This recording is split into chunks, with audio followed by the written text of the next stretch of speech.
Conference کا جو عنوان ہے اہل حدیث کانفرنس، اس حوالے سے چند گزارشات کو رکھنا ہے کہ میں اور آپ ابھی مولانا بڑی تفصیل سے آپ کے سامنے ذکر کر رہے تھے حضرت ابو بکر کا، کہ حضرت ابو بکر معراج کے واقعے کے اندر رسول اللہ صلی اللہ علیہ وسلم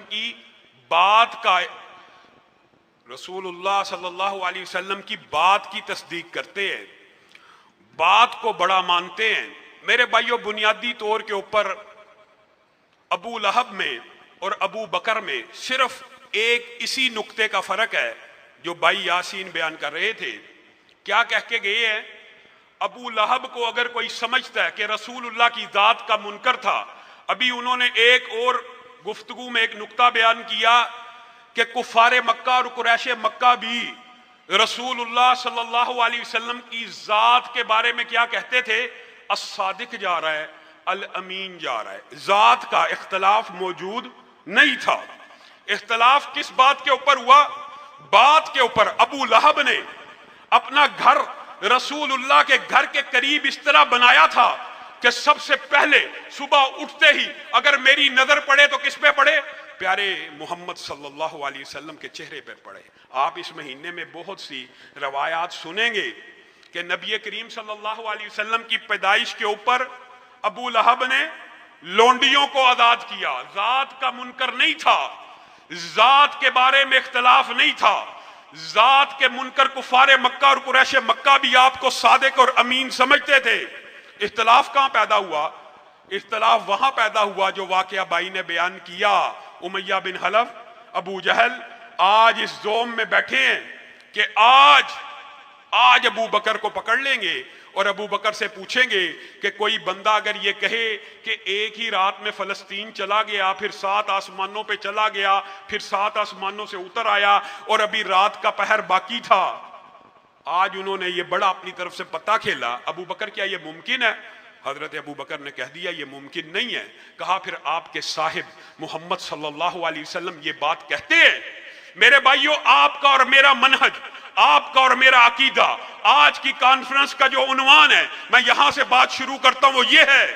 حضرت ابو بکر نے کہا آپ کا منہج بیان کر رہے ہیں کہ اگر یہ بات ویسے تو عقل میں نہیں آتی، لیکن اگر یہ بات رسول اللہ صلی اللہ علیہ وسلم نے کی ہے تو میرا ایمان کہتا ہے یہ بات سچ ہے۔ یہ ہمارا اختلاف ہے۔ اگر بات رسول اللہ کی سچ ہے، حق ہے، تم ذات کے پیچھے پڑے ہو۔ ذات بھی ابو بکر نے بڑی مانی، لیکن ساتھ میں بات بھی بڑی مانی۔ میرے بھائیوں، یہ بات رسول اللہ کی بات کی جو اہمیت ہے، علماء بیٹھے ہیں، مشائخ بیٹھے ہیں، وہ تفصیلاً آپ کے سامنے رکھیں گے، لیکن ایک حدیث، صرف ایک حدیث آپ سن لیجئے، رسول اللہ کی بات کی اہمیت آپ کے ذہن میں آ جائے گی اور اس کو یاد کیجئے۔ رسول اللہ صلی اللہ علیہ وسلم نے ایک مرتبہ حج کی فضیلت بیان کی، حج کے بارے میں بات کی۔ ایک صحابی کے ذہن میں سوال آ گیا، سوال کا آ جانا اچنبے کی بات نہیں ہے کہ حج کی یہ فضائل بیان ہو رہے ہیں، افی کلی عامن یا رسول اللہ، کیا یہ حج بندہ مومن کے اوپر، صاحب استطاعت کے اوپر ہر سال کے لیے فرض ہے؟ رسول اللہ صلی اللہ علیہ وسلم نے جان بوجھ کے اس سوال کو اگنور کر دیا، پھر پوچھا، پھر اگنور کیا، پھر پوچھا، پھر اگنور کیا۔ کچھ وقت گزر گیا تو رسول اللہ صلی اللہ علیہ وسلم نے کہا اب بلاؤ جو سوال کرتا تھا۔ میرے بھائیوں، آپ کا اور میرا منہج کیا ہے؟ اس کو بلاؤ جو سوال کرتا تھا۔ اس کو بلایا گیا۔ آپ مجھ سے پوچھ رہے تھے کہ کیا حج ہر سال کے لیے صاحب استطاعت کے اوپر فرض ہے؟ لو قلت نعم لوجبت، اگر میرے منہ سے صرف نعم، 3 حرف اردو میں جی ہاں، صرف جی ہاں نکل جاتا تو میری امت کے اوپر ہر سال کے لیے فرض ہو جاتا۔ دین یہ ہے کہ رسول اللہ صلی اللہ علیہ وسلم کی زبان سے اگر نکل جاتا کہ ہاں، جی ہاں، نعم، تو یہ واجب ہو جاتا۔ اور وَلَوْ وَجَبَتْ مَسْتَطَعْتُمْ، اگر واجب ہو جاتا تو تم اس کی استطاعت نہ رکھتے۔ ہم نے علماء سے یہ آیت تو سن لی، وَمَا يَنْتِقُ عَنِ الْهَوَىٰ إِنْ هُوَ إِلَّا، رسول اللہ صلی اللہ علیہ وسلم اپنی مرضی سے بولتے ہی نہیں، جب بھی بولتے ہیں وحی کے تابع ہو کے بولتے ہیں۔ یہ بات ہم نے سمجھ لی، لیکن اس سمجھنے کے باوجود آپ کے اور میرے ذہن میں کچھ اشکالات ڈالے جاتے ہیں، کچھ وسوسے ڈالے جاتے ہیں، کچھ وہم ڈالے جاتے ہیں، کچھ اوہام ڈالے جاتے ہیں کہ رسول اللہ صلی اللہ علیہ وسلم کی دو زندگیاں جی۔ آج جتنا بھی انکار حدیث کا فلسفہ ہے، جتنا بھی استحقار حدیث کا فلسفہ ہے یا استخفاف حدیث کا فلسفہ ہے، وہ سارے کا سارا اس بنیاد کے اوپر کھڑا ہے، انکار حدیث کا سارا فتنہ اس بنیاد کے اوپر کھڑا ہے۔ رسول اللہ بشر ہیں، اور کبھی رسول اللہ صلی اللہ علیہ وسلم نے گفتگو بشری تقاضے کے تحت کی ہے، کبھی نبوی تقاضے کے تحت کی ہے۔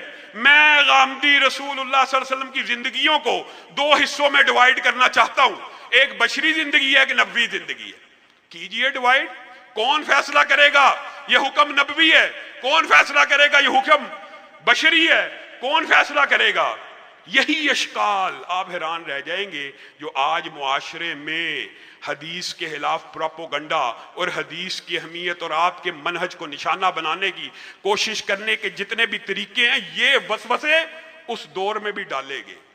عبداللہ بن عمر بن العاص کو یہی وسوسہ قریشیوں نے ڈال دیا تھا۔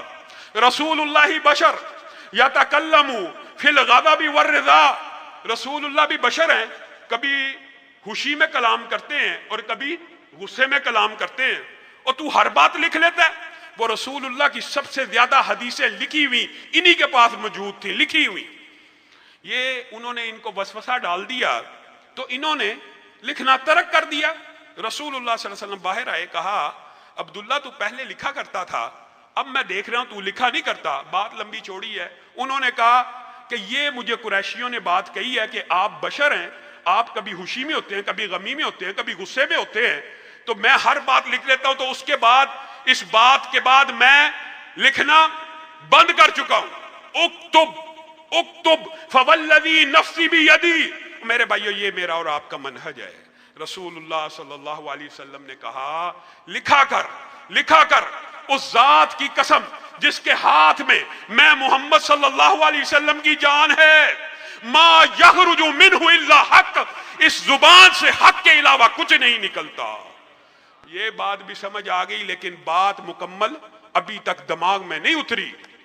رسول اللہ کا کلام وہی کتاب ہے، رسول اللہ کی زبان سے جو بات نکلتی ہے وہ حق کے علاوہ نہیں، تو رسول اللہ کا جو حکم ہے کیا وہ اللہ کا حکم نہیں ہے؟ ما قطعتم من لینۃ او ترکتموها قائمۃ علی اصولها فباذن اللہ۔ میرے بھائیو صرف ایک یہ آیت یاد کر لو، انکار حدیث والوں کے منہ کے اوپر ایسا تماچا ہے قیامت تک بھی جواب نہیں دے سکتے۔ قرآن پاک کی کیا آیت ہے؟ ما قطعتم من لینۃ او ترکتموها۔ رسول، یہ لمبا چوڑا واقعہ ہے، مختصر کر کے آپ کے سامنے رکھتا ہوں۔ رسول اللہ صلی اللہ علیہ وسلم نے صحابہ کو کہا فلاں یہ جو یہودیوں کی بستی ہے اس کے سامنے کی بعض جھاڑیاں کاٹ دو، بعض درخت چھوڑ دو، بعض کھجور کے تنے کاٹ دو، بعض چھوڑ دو۔ حکم کس نے دیا؟ رسول اللہ نے۔ حکم کس کو دیا؟ صحابہ کو۔ کس نے دیا؟ رسول اللہ نے۔ کس کو دیا؟ صحابہ کو۔ اب جب صحابہ نے کاٹ لیا تو یہودیوں نے پروپیگنڈا شروع کر دیا، یہ کیسا رسول ہے، کیسا پیغمبر ہے، درخت کاٹ رہا ہے، یہ ہے وہ، اشکال ڈالا، وہم ڈالا، وسوسہ ڈالا۔ یہاں پہ جب وسوسہ ڈالنے کی باری آئی تو اللہ رب العزت نے رسول اللہ کی حدیث کے بارے میں، رسول اللہ کے حکم کے بارے میں کیا بیان کیا؟ ما قطعتم من لینۃ او ترکتموها قائمۃ علی اصولها فباذن اللہ۔ کہیے فباذن اللہ۔ فبی نہیں تم نے جو درخت کاٹے، نہیں تم نے جو چھوڑے، کس کے حکم سے؟ اللہ کے حکم سے۔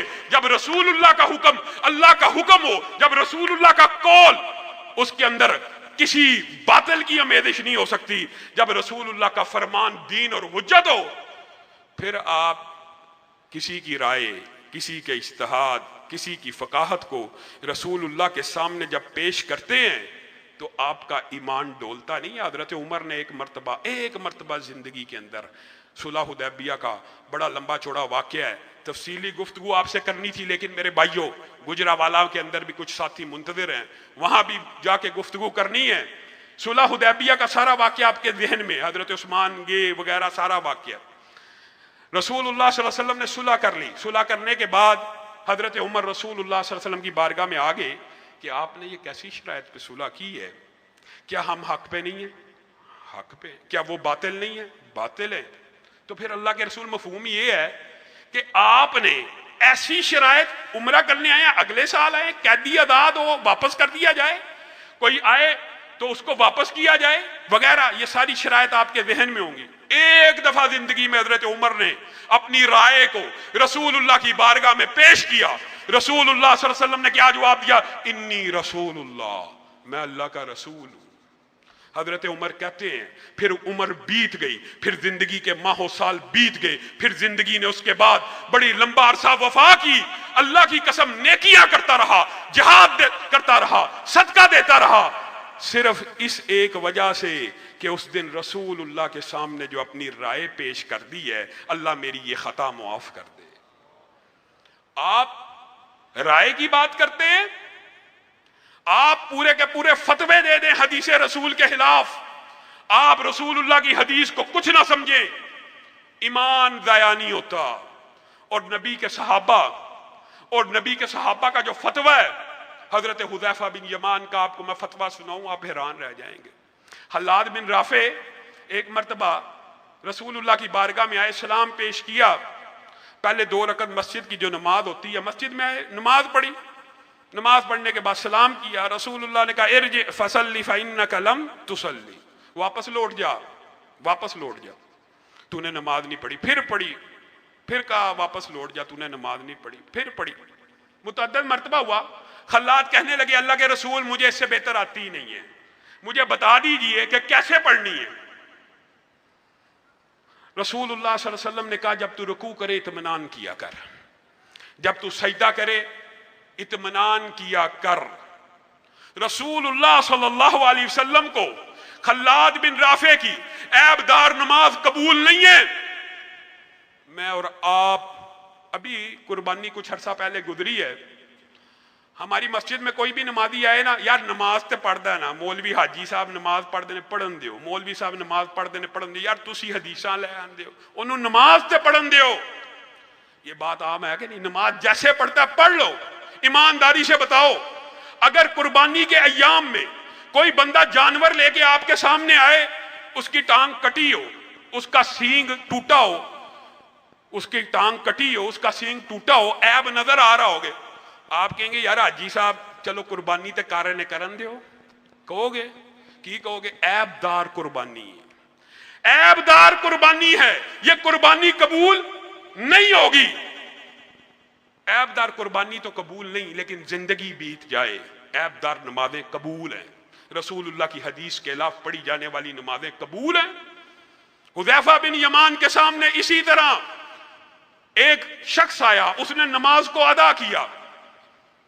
حذیفہ نے کہا منذ کم تصلی ھکذا، کب سے ایسی نماز پڑھ رہے ہو؟ کہا جب سے پڑھنا شروع کی ہے ایسے ہی پڑھتا ہوں. کہا ما صلیت الآن، ابھی تک تو نے ایک بھی نماز نہیں پڑھی، اگر تو اسی طرح نماز پڑھتے ہوئے فوت ہو گیا تو تو فطرت کے اوپر نہیں مرے گا. 40 سال ایک بندہ نماز پڑھ رہا ہے اور اس کی نماز میں صرف اعتدال کی سنت موجود نہیں ہے، جیسے خلاد بن رافع کے اندر نہیں تھی. رسول اللہ نے ان کی عیب دار نماز کو واپس لٹا دیا. اسی طرح یہ کسی مولوی کا فتویٰ نہیں، کسی مفتی کا فتویٰ نہیں ہے، کسی فقیہ کا، کسی مولوی کا فتویٰ نہیں ہے، کس کا؟ صحابی کے رسول کا فتویٰ کہ تو نے 40 سال میں ایک بھی نماز نہیں پڑھی. اور دوسری طرف حدیث کے مطابق ذرا حدیث نسائی کے اوپر غور کیجئے، ایک بندہ نماز پڑھ رہا ہے 40 سال تک پڑھی قبول نہیں ہے، اور دوسری طرف حدیث کے الفاظ ہے جس نے رسول اللہ کی طرح وضو بنایا، صرف 2 رکعتوں کو ادا کیا. کس طرح؟ شرط کیا ہے؟ رسول اللہ کی طرح وضو کیا، رسول اللہ کی طرح نماز پڑھی. وہ ایسے ہو گیا جیسے آج ہی ماں کے پیٹ سے پیدا ہوا ہے. صرف 2 رکعت رسول اللہ کے مطابق پڑھنے والے کے سارے گناہ معاف. میرے بھائیو، یہ وہ منہج ہے. آج ربیع الاول آ گیا، آج بحثیں شروع ہو جائیں گی. رسول اللہ صلی اللہ علیہ وسلم نے اپنے یوم پیدائش کے اوپر خوشی کو منایا، سیلیبریٹ کیا 7 روزے کے تحت. کیا کہا؟ میں پیر کو پیدا ہوا، میں پیر کو روزہ رکھتا ہوں، میں پیر کو پیدا ہوا، میں پیر کو پیدا ہوا، میں پیر کو. نہیں نہیں میں عید مناؤں گا. رسول اللہ پیر کو روزہ رکھتے ہیں, میں عید مناؤں گا. معاذ اللہ اس بات کے اندر اتنا بڑا فتنہ ہے کہ بعین اس سے ملتی جلتی بات امام مالک کے سامنے ایک شخص لے کے آیا تھا. صحیح سند سے یہ واقعہ بھی مذکور ہے. امام مالک کے پاس آ کے کہنے لگا ہے, امام مالک میں مسجد النبوی سے احرام پہننا چاہتا ہوں اور میں مسجد النبوی سے تلبیہ پکارنا چاہتا ہوں. احرام آپ پہن سکتے ہیں لیکن جو عمرے کی نیت ہے وہ میں مسجد النبوی سے کرنا چاہتا ہوں. بھائی رسول اللہ صلی اللہ علیہ وسلم تو بیر علی سے پہنتے تھے, ذی الحلیفہ سے پہنتے تھے, وہاں سے نیت کرتے تھے. اے امام مالک میرے بھائیو یہ ایک واقعہ سمجھ لیجئے, یہ سارے باطل فلسفے مٹ جائیں گے. رسول اللہ صلی اللہ علیہ وسلم تو بیر علی سے تلبیہ کہتے تھے. اے امام مالک مسجد النبوی کی یہ فضیلت ہے, اس میں روضۃ من ریاض الجنہ ہے, اس میں ایک نماز 1000 کے برابر ہے. یہ مدینہ الرسول ہے, یہاں پہ جو ہے دجال نہیں آ سکتا, طاعون نہیں آ سکتا. اب میری نیت ہے, مجھے بیر علی کی حدیث سے کوئی فضیلت نہیں ملی اور مسجد النبوی کی فضیلت ثابت ہے. یہاں پہ نماز 1000 نماز سے بہتر ہے, یہاں پہ روضۃ من ریاض الجنہ ہے. اب میری نیت ہے کہ میں مسجد النبوی سے تلبیہ پکاروں گا. امام مالک نے جو جواب دیا وہ میرا اور آپ کا منہج ہے, وہ میرا اور آپ کا عقیدہ ہے. وہی بات آج آپ نے لوگوں کو جواب میں کہنی ہے. امام مالک نے کہا ڈر جا, تو فتنے میں مبتلا ہو چکا ہے, اور فتنے میں مبتلا ہونے کی ان کے پاس دلیل ہے. فَلْيَحْذَرِ الَّذِينَ يُخَالِفُونَ عَنْ أَمْرِهِ کی آیت. کہا میں کیسے فتنے میں مبتلا ہو رہا ہوں؟ کہا تو ایک ایسے عمل کی فضیلت بیان کر رہا ہے اور ایک ایسے عمل کو افضل مانتا ہے, تیرا عقیدہ یہ ہے کہ جس کے بارے میں رسول اللہ کو علم نہیں تھا اور تجھے علم ہو گیا. یہ فضیلت جو مسجد النبوی کی تھی یہ رسول اللہ کے علم میں تھی, انہوں نے یہاں سے احرام کیوں نہیں پہنا؟ تیرے فتنے میں مبتلا ہونے کو یہی کافی ہے کہ تو کسی ایک ایسی چیز کی فضیلت بیان کر رہا ہے کہ رسول اللہ اس کی فضیلت سے آگاہ نہیں تھے. میرے بریلوی بھائی ذرا غور کریں, ذرا فکر کریں. رسول اللہ نے پیدائش کے دن روزہ رکھا, رسول اللہ نے پیدائش کے دن روزہ رکھا. آپ کہتے ہیں ہم نے عید منانی ہے, یہ فضیلت اور اجر و ثواب کی بات ہے. میرے بھائیو کیا رسول اللہ اس فضیلت سے محروم رہ گئے؟ کیا رسول اللہ کو اس کی فضیلت علم نہیں تھی؟ آپ نے رسول اللہ صلی اللہ علیہ وسلم کی ذات کو کیا سمجھا؟ اور میرے بھائیو رسول اللہ کی ذات تو اتنی بلند اعلیٰ ہے, اللہ کی قسم. علماء بیٹھے ہیں, آپ ان سے بعد میں بھی پوچھ سکتے ہیں. جب تک قرآن پاک کی آیت کی بھی تشریح رسول اللہ نہ کر دے وہ تشریح حجت نہیں ہو سکتی. اگر کوئی اپنے عقل, اپنے فہم, فراست سے غامدی کی طرح ہم قرآن پاک کو صرف لغت سے سمجھیں گے, کدھر سے سمجھیں گے؟ لغت سے, عربی زبان سے سمجھیں گے اور صرف لغت سے سمجھیں گے, حدیث کو منہا کر کے. وَأَنزَلْنَا إِلَيْكَ الذِّكْرَ لِتُبَيِّنَ لِلنَّاسِ. رسول اللہ صرف شارع نہیں ہے, شارح بھی ہیں. رسول اللہ قرآن کی تشریح جو کریں گے وہی تشریح مانی جائے گی. ایک آیت آپ منکرین حدیث کے سامنے رکھ لیجئے. فَلَيْسَ عَلَيْكُمْ جُنَاحٌ أَن تَقْصُرُوا مِنَ الصَّلَاةِ إِنْ خِفْتُمْ أَن يَفْتِنَكُمُ الَّذِينَ كَفَرُوا. تمہارے پہ کوئی حرج نہیں, تم نمازوں کو قصر کر لیا کرو اگر تمہیں کفار کے حملے کا خطرہ ہو. یہاں پہ قرآن پاک میں جو قصر نماز ہے اس کی اجازت ان خفتم اس کے ساتھ خاص کی گئی ہے کہ نہیں؟ اگر تمہیں کفار کے حملے کا خطرہ ہو تو نمازوں کو قصر کر لیا کرو. حضرت عمر کے پاس ایک بندہ آ گیا تھا اور آ کے کہنے لگا کہ اے عمر اب تو کفار کے حملے کا خطرہ نہیں رہا, اب ہم نمازیں قصر کیوں کرتے ہیں؟ اب آپ آرڈیننس جاری کریں کہ نمازیں قصر نہیں ہوں گی. تو حضرت عمر نے کیا جواب دیا تھا؟ عجبت مما عجبتا. جس بات پہ تو تعجب کا اظہار کر رہا میں نے بھی تعجب کا اظہار کیا تھا. میں رسول اللہ کی بارگاہ میں گیا تھا یہی بات لے کے جو تو میرے پاس لے کے آیا. تو اللہ کے رسول نے کہا تھا میرے بھائیو رسول اللہ ہی کی تشریح مانی جائے گی. اگر انکار حدیث والے جمع ہو جائیں نماز قصر کو ثابت کرنے کے لیے تو یہاں پہ نماز قصر قرآن پاک میں کس چیز کے ساتھ خاص ہے؟ کفار کے حملے کے ساتھ, ان کے فتنے کے ساتھ, ان کے خوف کے ساتھ. میں رسول اللہ کے پاس گیا تھا, رسول اللہ نے کہا تھا یہ اللہ نے تمہیں صدقہ دیا, اس کو قبول کرو. آیتوں کی تفہیم آیتوں کے معانی حضرت عمر نے پہلے کیا کہا؟ عجبت مما عجبتا. حضرت عمر جیسا فقیہ بھی قرآن پاک کو براہ راست سمجھتا ہے تو غلطی کا امکان ہے.